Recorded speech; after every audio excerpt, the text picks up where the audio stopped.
हिंदी साहित्य में कबीरदास और भक्तिधारा के जो कवि हैं उनका हम आज अध्ययन करेंगे। और ये वैसे तो यूपीएससी की बुक है, दृष्टि आईएएस की। तो जिन्हें यूपीएससी के सिलेबस में भक्तिधारा के लिए पढ़ना है कवियों को, वो पढ़ सकते हैं। और बाकी अगर आप लोग ग्रेजुएशन में हैं या फिर 12th में हैं, 10th में हैं और कबीर के दोहे जो कि सभी में आते हैं, 100 दोहे, इतने तो पढ़ने ही पड़ते हैं, तो आपको उसके लिए मैं यहाँ पर बताऊँगी। मैं सिर्फ दोहे बताऊँगी, उसका अर्थ आप लोग खुद समझ लीजिएगा। और भक्तिधारा से रिलेटेड और भी जो भी चीज़ें हैं जो मुझे समझ में आएंगी कि आपको बताना चाहिए, मैं वो यहाँ पर एक्सप्लेन करूँगी। तो आप लोग मेरे साथ बने रहिए। ये दृष्टि आईएएस की बुक है, मेरे पास ही है अवेलेबल अभी, तो मैं इसी से आपको बताऊँगी। इसमें यहाँ पर सभी काल दिए हुए हैं। अभी हमें यहाँ पर से भक्ति काल को देखना है। भक्ति काल में कई कवि रहेंगे, तो हमें उसे खोलना है। भक्ति काल यहाँ पर संत काव्यधारा और कबीर। कबीर के बारे में इसमें निर्गुण, सगुण इत्यादि बहुत सी चीज़ों का यहाँ पर उल्लेख है, लेकिन हम जो देखेंगे कबीर में निर्गुण, ज्ञानाश्रयी या संत काव्यधारा, इसमें भावगत विशेषताएं वगैरह भी हैं, लेकिन आपको यहाँ पर ये सब नहीं देखना है। आपको मात्र यहाँ पर दोहे देखने हैं और उनके द्वारा जो भी कुछ बोला गया, जिसे कबीर जब पहले कबीर कभी भी लिखते नहीं थे, कबीर केवल बोलते थे ऐसे ही अपने अंदाज में, कविता के रूप में कुछ भी निकलता था, लोगों ने उसे कंपाइल कर लिया और वो उनके दोहे यानी कि उनकी कविता हो गई। और उसी का पूरा संग्रह जो आप लोग सुनते होंगे, सूर सारावली, साहित्य लहरी इत्यादि में देखते होंगे आप लोग, वो इस तरह से लोगों ने उसे कंपाइल कर दिया। जिसको जो दोहे मिल पाए उसने वो कलेक्ट कर लिए। आइए। लाली मेरे लाल की जिद देखूं तित लाल, लाली देखन मैं चली मैं भी हो गई लाल। इसमें अद्वैतवाद का, ब्रह्म जीव एकत्व का प्रभाव है। हालांकि अगर आप 12th और 10th के लिए पढ़ रहे हैं तो आपको इससे कोई लाभ नहीं होगा। आप मात्र दोहे पढ़िए और उन्हें याद कर लीजिए। मेरा मुझ में कुछ नहीं जो कुछ है सो तोर, तेरा तुझको सौंपते क्या लागत है मोर। दशरथ सुत तिहु लोक बखाना, राम नाम का मरम है आना। निर्गुण राम जपहु रे भाई, अविगत की गति लखी न जाई। सात समंदर की मसी करो, लेखन सब वन राय। धरती सब कागद करो, हरिगुण लिखा न जाए। ये नीचे वाला कबीरदास का नहीं है, जिसे ऑरेंज कलर से हाईलाइट किया गया है, ये मलूकदास का है, तो इसे हम बाद में देखेंगे। ये तो आप बचपन से सुनते आ रहे होंगे, घरों में भी चलता है। घरों में भी जो पेरेंट्स होते हैं, मॉम डैड, वो लोग भी बचपन से बच्चों को सिखाते हैं। गुरु गोविंद दो खड़े, काके लागू पाए। बलिहारी गुरु आपने गोविंद दियो मिलाए। ये गुरु के विषय में है, तीनों पंक्तियाँ। सतगुरु हमसू रीझ कर कहया एक प्रसंग, बरस्या बादल प्रेम का भीज गया सब अंग। फिर से देख लीजिए। सतगुरु हमसू रीझ कर कहया एक प्रसंग, बरस्या बादल प्रेम का भीज गया सब अंग। पीछे लागा जाई था लोक वेद के साथ, पीछे लागा जाई था लोक वेद के साथ, आगे ते सतगुर मिल्या दीपक दिया हाथ। यहाँ पर हाथी, साथी, इनका कोई और मीन नहीं है, ये सेम वही मीन है जैसे कि साथ और हाथ। ये ब्रज भाषा में है, इसलिए इसमें इस तरह से पंक्तियों को कविता के रूप में जब बोलते हैं तो राइमिंग के लिए किया गया है यहाँ पर ऐसा। ओके। अब कबीर के द्वारा शास्त्रों का विरोध किया गया है। यहाँ पर हम देखेंगे कि कैसे कबीर शास्त्रों का विरोध करते हैं और जो उस समय का जो जाति व्यवस्था थी, इन चीज़ों को कैसे वो देखते हैं। पोथी पढ़ी पढ़ी जगमुआ, पंडित भया न कोय, ढाई अखर प्रेम का पढ़े सो पंडित होए। मेरा तेरा मनुआ कैसे एक होई रे, मेरा तेरा मनुआ कैसे एक होई रे। मैं कहता आँखिन की देखी, तू कहता कागद की लेखी। मैं कहता आँखिन की देखी, तू कहता कागद की लेखी। मैं कहता सुरझावन हारी, तू राख्यो उलझाई रे। थोड़ा अर्थ यहाँ पर समझ लीजिए ताकि आपको पढ़ने में दिक्कत ना हो। सुरझावन हारी का मतलब समझाने के लिए, सुलझाने के लिए, यानी कि कबीर सुलझा रहे हैं। जो समस्या चल रही थी धर्म को लेकर के, हिंदू मुस्लिम उस वक्त पर मध्यकाल में, उसी के बारे में है। और उलझाई का मतलब आप उलझा रहे हैं, जो धर्म है वो उलझा रहा है एक तरह से। और जो मैं हूँ या हम जैसे लोग हैं जो किसी भी धर्म को इतना नहीं, सांप्रदायिक नहीं है, जो वो सुलझाते हैं चीज़ों को। जैसे कि संत काव्यधारा के लोग और सूफ़ी काव्यधारा के लोग अपने आप में उनके लिए दावा किया जाता है और वो स्वयं भी ये दावा करते हैं कि वो किसी भी संप्रदायवाद को सपोर्ट नहीं करते हैं। वो बहुत ही सहिष्णुता वाले लोग होते हैं। अब कवि यहाँ पर यानी कि कबीर जी यहाँ पर माया का विरोध कर रहे हैं। माया मतलब जो नहीं होता है कि आप लोग सुनते होंगे कि जो पैसा है, लालच है, इस तरह का माया। तो हालाँकि नाथ परंपरा में जिस तरह से हो रहा था, कबीर उसके विरोध में यहाँ पर हैं। कबीर जी बोलते हैं कि माया महा ठगिनी हम जानी, माया महा ठगिनी हम जानी, तिरगुन फांस लिए कर डोले, बोले मधुरी बानी। यहाँ पर सेकंड वाली लाइन का मतलब आप लोग समझ लीजिएगा। पहली वाली लाइन तो आप सभी को समझ में आ गई होगी। तिरगुन फांस लिए कर डोले, बोले मधुरी बानी। यहाँ पर उस माया के लिए 3 गुण यहाँ पर सतो, रजो, तमो, इन तीनों गुणों को जो यहाँ पर दिखाया गया कि ये सब कुछ काम नहीं करता जब माया हावी होती है। माया मोई न जग मुआ, मरी मरी गया शरीर, आशा तृष्णा ना मोई, यूं कह गया कबीर। यहाँ पर आप लोगों ने सुना होगा जो बोला जाता है गांव वगैरह में कि गांव वगैरह में यूज़ करते हैं कि मुई मुआ, इसका अर्थ होता है मर जाना या फिर नष्ट हो जाना। तो कबीर जी कहते हैं कि माया नहीं मरती, मन नहीं मरता, शरीर मर जाता है, आशा तृष्णा भी नहीं मरती है। कबीरदास जी ये बात बहुत ध्यान से बोलते हैं और आप लोग कभी भी ध्यान से देखेंगे तो यही आपको दिखेगा भी, यही सच्चाई है। उन्होंने उस वक्त पर कहते हैं कि 15वीं सदी में इस बात को समझ लिया था और हम आज भी नहीं समझ पाते हैं। कबीर के जो दोहे हैं वो तो उसमें प्रबल आत्मविश्वास आपको दिखता होगा। किसी से डरते नहीं थे, एकमात्र कबीर जो एकदम बेखौफ, किसी से नहीं डरता, क्योंकि वो बात करते थे जो उन्हें सत्य लगती थी। उनके समय के अकॉर्डिंग अगर देखा जाए तो वास्तव में उनके आत्मविश्वास के लिए सैल्यूट है।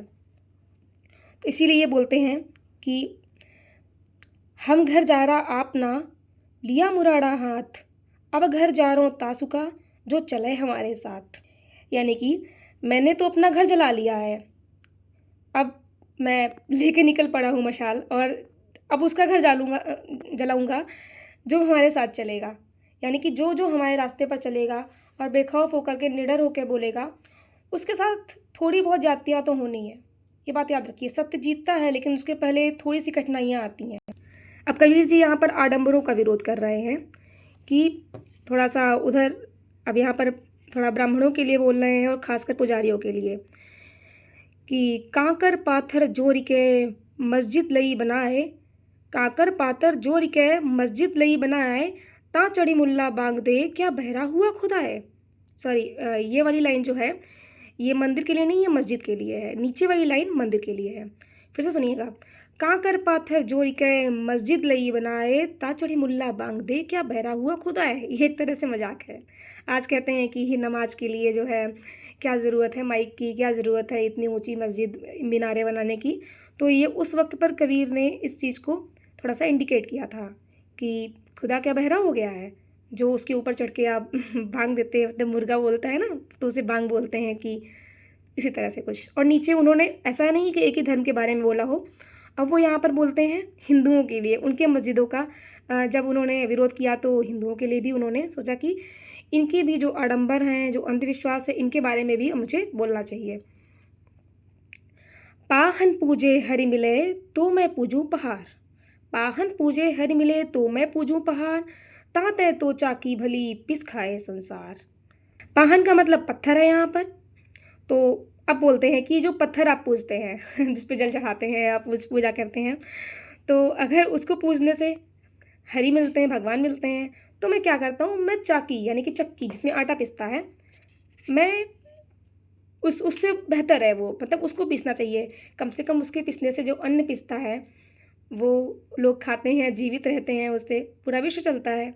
तो कहीं चाकी को ये जो ईश्वर होते हैं, जो मूर्ति होती है, उनसे ये बेहतर मानते हैं। क्योंकि कबीर जो हैं निर्गुण भक्ति धारा के हैं, तो कबीर जो ईश्वर को है वो निराकार रूप में देखते हैं, यानी कि वो ईश्वर का किसी रूप में उनको नहीं मानते। उन्हें लगता है ईश्वर निराकार है, उसका कोई आकार नहीं है, कोई ईश्वर दिखता नहीं है। हम लोग जो मानते हैं अभी आम तौर पर जो हम जानते हैं वो राम कृष्ण, इस तरह हम लोगों ने देखा है। वो एक साकार ईश्वर की परिकल्पना है। लेकिन एक वक्त ऐसा भी था जब निराकार ईश्वर का ही मतलब लोग जो विद्वान थे वो उन्हीं में विश्वास करते थे। याद रखिएगा आप लोग, कबीर जी जो हैं वो साकार ईश्वर को नहीं मानते हैं, वो निराकार ब्रह्म की उपासना करते थे। अब देखिए, सामाजिक जो असमानताएं थी उनका भी उन्होंने विरोध किया है। अब यहाँ पे लिखते हैं, जो तू बामन बमनी का जाया आन बाट है क्यों नहीं आया। जो तू बामन बमनी का जाया आन बाट फिर क्यों नहीं आया। इसका अर्थ ये है कि ब्राह्मणवाद है, कहते हैं कि मतलब मैं ब्राह्मण हूँ, यहाँ पर बामन बमनी मतलब ब्राह्मण ब्राह्मणी है, तो फिर किसी और रास्ते से क्यों नहीं आया। थोड़ा सा डीप है, बट कहते हैं जन्म तो सभी का एक ही तरह से होता है, गर्भ से जिस तरह से जन्म होता है तो वो उसी एक रास्ते से होता है। यहाँ पर इनका वही कहना है कि अगर तू, कहते हैं कि हाथों से ईश्वर का ब्राह्मण जो निकले हैं वो मुख से निकले हैं, ऐसा कुछ नहीं मानते हैं कबीर। कबीर बोलते हैं कि सभी का मार्ग एक ही है, जो सभी एक ही मार्ग से आते हैं देखने में, तो सत्य जितना ज़्यादा लौकिक हो उतना बेहतर है। जाति पाति पूछे नहीं कोई, हरि को भजे सो हरि को होई। यानी कि कोई जाति पाति नहीं होती ऊपर, जो हरि को भजता है वो उनका होता है। अच्छा, यहाँ पर और भी कवि हैं जिन्होंने मतलब इस तरह से विरोध किया है जाति प्रथा का। संत रैदास जी, ये काफ़ी कुछ लिखते हैं, और इसको लेकिन अभी यहाँ पर देखने की ज़रूरत नहीं है, आप यहाँ पर कबीर देख रहे हैं। अगर आपको लगता है तो आप यहाँ से नोट कर लीजिएगा। नारी की झाई पड़त, हालांकि ये वाला मैं बता रही हूँ ये थोड़ा नारी के लिए है। कबीर में कहते तो नहीं है, बट कबीर ने बाकी चीज़ों को लेकर तो बहुत ज़्यादा अपने समय से बढ़कर रुझान दिखाया, समय से बढ़कर वो थे। लेकिन थोड़ा सा यहाँ पर देख के लगता है कि कबीर जी इस बारे में थोड़ा सा खुलकर अच्छे विचारों को रखते तो बेहतर होता। थोड़ा सा यहाँ पर, खैर कोई भी व्यक्ति समय से बंधा होता है, वो उससे आगे नहीं जा सकता है, तो वो उनका वक्त था उस वक्त मध्यकाल में, और कितनी कल्पना कर सकते हैं व्यक्ति से। नारी की झाई पड़त अंधा होत भुजंग, कबीरा तिनकी कौन गति जित नित नारी के संग। हालांकि इसके दो अर्थ हैं कि पहले तो झाई मतलब परछाई होता है, भुजंग का मतलब सर्प होता है, कि जो नारी यानी कि स्त्री होती है उसकी जो परछाई होती है पड़ती है, तो भुजंग यानी कि सांप अंधा हो जाता है, इसीलिए सांप अंधा है। वो हालांकि आक्षेप कर रहा है डायरेक्ट। तो अब बोलते हैं जो हमेशा नारी के साथ रहते हैं, ओह उनकी क्या गति। तो यहाँ पर कबीर जी शायद जितना विद्वानों को लगता है, और यूनिवर्सिटी वगैरह में जो लोग बताते हैं कि यहाँ पर नित नारी का मतलब है एक तरह से वेश्यालय वगैरह से, कि ये वहाँ पर उनका संदर्भ ले रहे हैं। अब यहाँ पर ये एक और लाइन बोलते हैं, पतिव्रता मैली भली काली कुचित कुरूप, पतिव्रता के रूप पर वारों कोटि स्वरूप। यानी कि पतिव्रता नारी की तारीफ कर रहे हैं। पतिव्रता जो अपने पति पर समर्पित होती है पूरी तरह से, उसकी तारीफ कर रहे हैं कि वो उसको देखने में कैसी भी हो, मैं उसके वारों कोटि स्वरूप, मतलब कोटि मतलब यहाँ पर करोड़ों करोड़ों स्वरूपों को मैं वार देता हूँ। कि एक पतिव्रता जो स्त्री होती है उससे वो उन सबसे बेहतर है, जो लाख रूपवान स्त्रियाँ होती हैं उन करोड़ों लाख रूपवान स्त्रियों से बेहतर है वह। हालांकि नारी कोई ही कुरूप नहीं होती है, सभी सुंदर होते हैं। प्रकृति में ही सुंदरता है, तो उसके बनाई गई चीज़ों में कैसे नहीं होगी। इंसानों में तो बिल्कुल सभी समान है। अब कबीर जी सांप्रदायिकता का विरोध करते हैं, जो उस वक्त पर चल रहा था, धार्मिक मामला था। आप लोग आक्रमण हो रहे थे, अरब क्या बोलते, अरब नहीं, तुर्कों के आक्रमण हो रहे थे। तो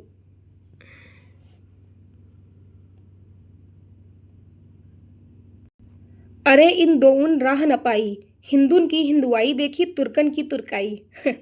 आक्षेप कर रहे हैं कि दोनों ही जैसे के तैसे हैं।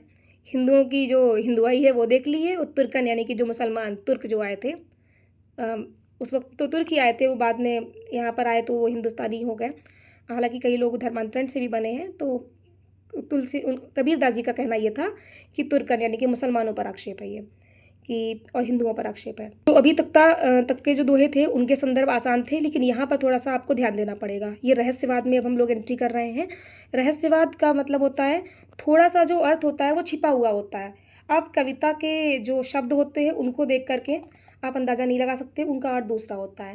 लेकिन केवल अगर दोहे याद करने हैं तो उसके लिए आप इसको देख लीजिए। अवधू गगन मंडल घर कीजे, अमृत झरे सदा सुख उपजय, वंक नाल रस पीजय। ये कबीर जी आप लोगों को पता होगा कि नाथ परंपरा के थे। नाथ परंपरा, वही गोरखपुर वाली जो नाथ परंपरा आज जानी जाती है, वही। उस पहले 2 परंपराएँ थीं। सिद्धनाथ रासो आपने सुना होगा, तो सिद्धों के बाद नाथ आए थे, तो उसी के ये उन्हीं को मानते थे ये। तो ये उसी भाषा में कुछ लिखा गया है जब कबीर उसको ज़्यादा मानते थे। हालाँकि बाद में आकर के वो सामान्य नागरिकों में से हो गए थे और नाथ परंपरा की कई जगह पर उन्होंने विरोध भी किया है। तो एक क्रिया होती थी पहले कि जो शरीर के बल शरीर से एक लटकना पड़ता था उल्टा, और वहाँ पर गले का रस होता है, वो जब तक नहीं पहुँच जाता तब तक आपकी तपस्या पूर्ण नहीं होती है। यहाँ पर साधनात्मक रहस्यवाद है, तो ये उसी को, इसको आप इसी तरह पढ़ लीजिएगा क्योंकि ज़्यादा डीप में जाएँगे तो आपको समझने में दिक्कत होगी। कहते हैं कि उसको जब जब वो एक्सरसाइज़ करते हैं तो जो रस आता है उससे अमृत मिलता है और बहुत सुख प्राप्त होता है, वही वास्तविक सुख है। ये नाथ परंपरा के लोग मानते हैं। अब ये एक और है, भावनात्मक रहस्यवाद का है ये। सॉरी नहीं, साधनात्मक का ही है ये, लेकिन ये इनका नहीं है, ये सींगा कवि थे जो, उनका है। सींगा एक रहस्यवादी कवि थे, साधनात्मक रहस्यवाद पे इन्होंने लिखा था। अब आगे क्या चल के होता है कि इस पर भावनात्मक रहस्यवाद का ही प्रभाव पड़ता है और तो कबीर अछूते तो रहेंगे नहीं। अब सुनिएगा, ये पंक्ति काफ़ी ज़्यादा फेमस है। तलफ़ै बिन बालम मोर जिया, तलफ़ै बिन बालम मोर जिया, दिन नहीं चैन रात नहीं निंदिया, तलफ़ तलफ़ के भोर किया। तल्प है यानी कि तड़प है एक तरह से। तो यहाँ पर रहस्यवाद है यहाँ पर। अब आप सोचिएगा कि कबीर किसके लिए लिख रहे हैं ये? तो कबीर ये किसी प्रेमिका के लिए नहीं लिख रहे हैं, कबीर ये ईश्वर के लिए लिख रहे हैं। एक रहस्यवाद है, भावनात्मक रहस्यवाद। तो उसमें कबीर ईश्वर के लिए देख रहे हैं कि ईश्वर जो है वो मेरा बालम है। ईश्वर को वो अपना पति मानते हैं, क्योंकि जो यहाँ पर जो थोड़ा-सा सूफ़ी काव्यधारा का प्रभाव भी है यहाँ पर। तो वो लोग अपने जो ईश्वर को है वो पति मानते हैं, तो इसीलिए यहाँ पर बालम का प्रयोग किया गया है। वरना आप सोचेंगे पता नहीं क्यों यहाँ पर बालम लिखा हुआ है, तो उसी लिए लिख रहे हैं आप। बाकी आप आगे देख लीजिएगा। आज हमारा ये पोर्शन यहीं पर ख़त्म करना ठीक होगा, क्योंकि ये जो थी ये भावगत विशेषताएँ थीं कबीर जी की। आगे जो हम पढ़ेंगे कल वो शिल्पगत विशेषताएँ हैं, और अगर मैंने एक साथ पढ़ने की कोशिश की तो शायद सब कुछ एक ही में मिल जाए। तो आप याद रखिएगा, मैं एक बार आपको रिवीजन करा देती हूँ जल्दी से, ताकि आप याद रखिएगा कौन कौन सा आपको पढ़ना है, और हमेशा इनको रिवाइज़ करिए। जिस भांति मैंने बताए हैं उसी तरह से देखिएगा। सबसे पहले आप भागवत विशेषताएँ देखते हैं, फिर इसमें अनिश्चित दार्शनिक आधार, यानी कि इनका जो दर्शन था वो स्पष्ट नहीं है। कभी कहते हैं कि कभी इस दर्शन को मानते हैं, निर्गुण को मानते हैं, कभी सगुण पे देख लेते हैं, हम कुछ लिखा होता है, राम शब्द का प्रयोग मिलता है।